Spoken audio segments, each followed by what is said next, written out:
I'm Sarah. I live in Cheltenham in Gloucestershire, and I work as a yoga teacher, but as well as that I work for my best friend who's an artist.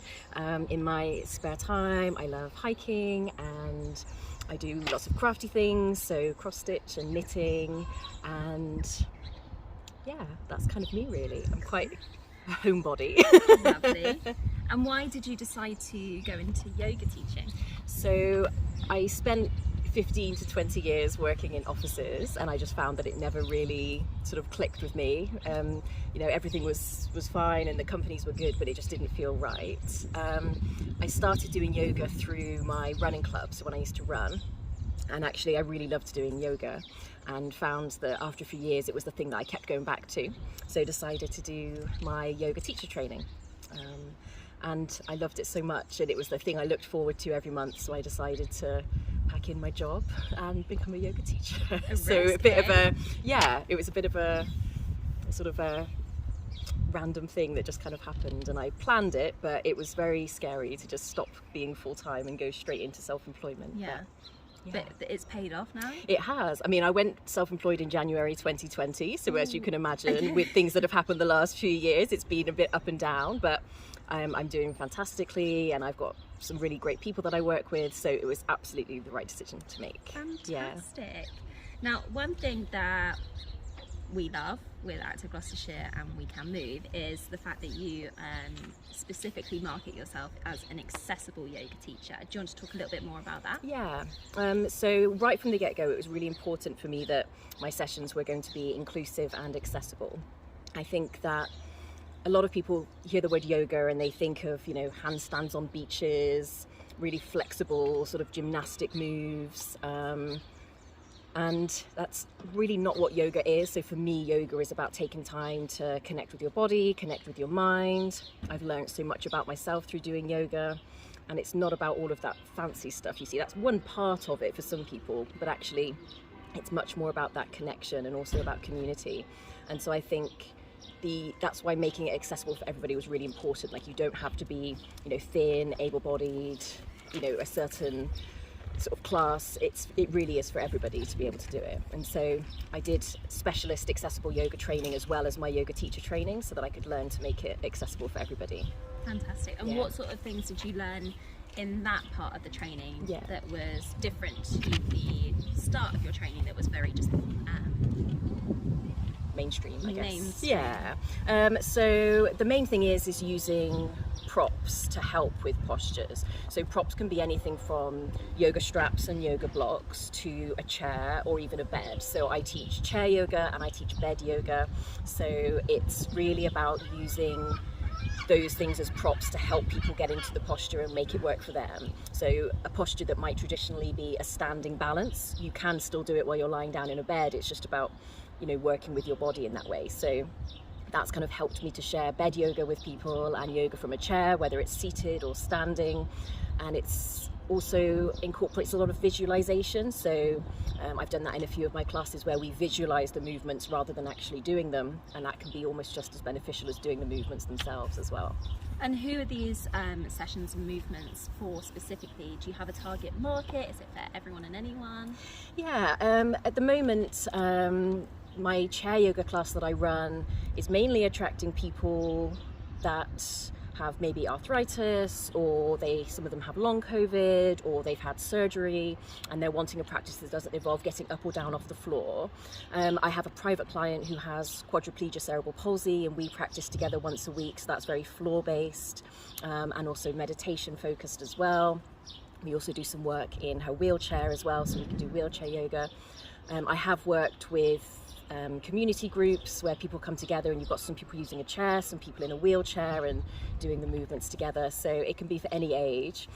I will say I've taught someone from the age of 2 right up until 102. Wow. So that's like one of the things that always blows my mind. So that's people I've had in my sort of classes and stuff. So yeah.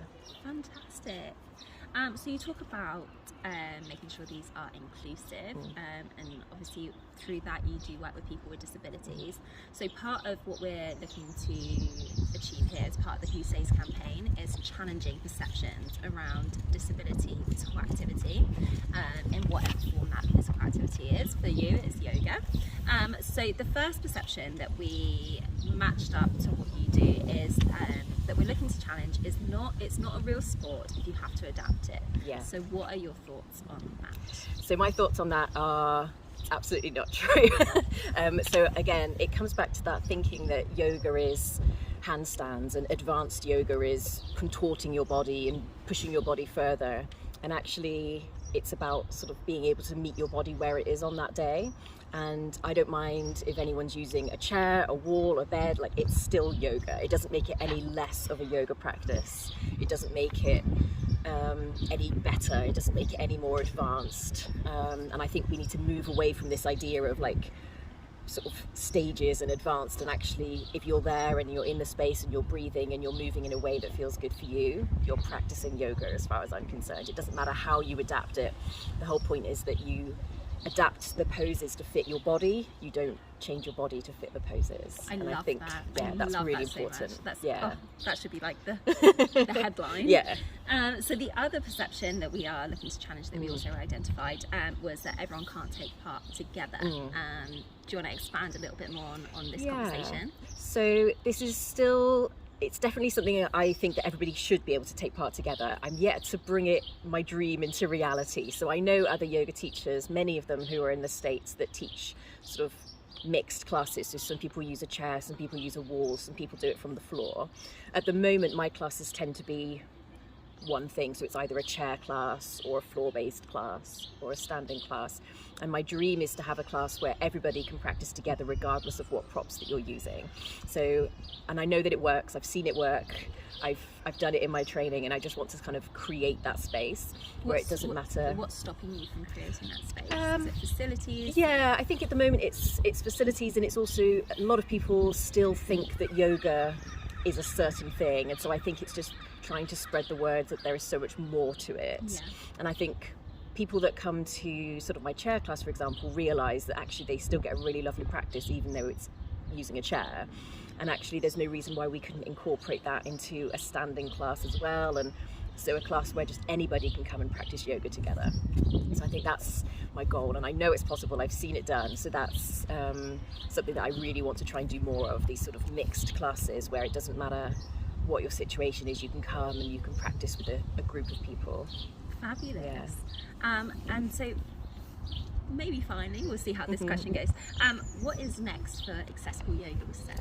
So next is to, I think, start to add even more accessible options. So at the moment, a lot of the work I tend to do is through private companies or private clients, and I'd really like to create more public spaces, so a public class that anybody could come to, especially people that use wheelchairs, need various other pieces of equipment. So that's sort of what's next. It's creating more of those spaces for everybody rather than having it to be through a private organisation or a private company or individual.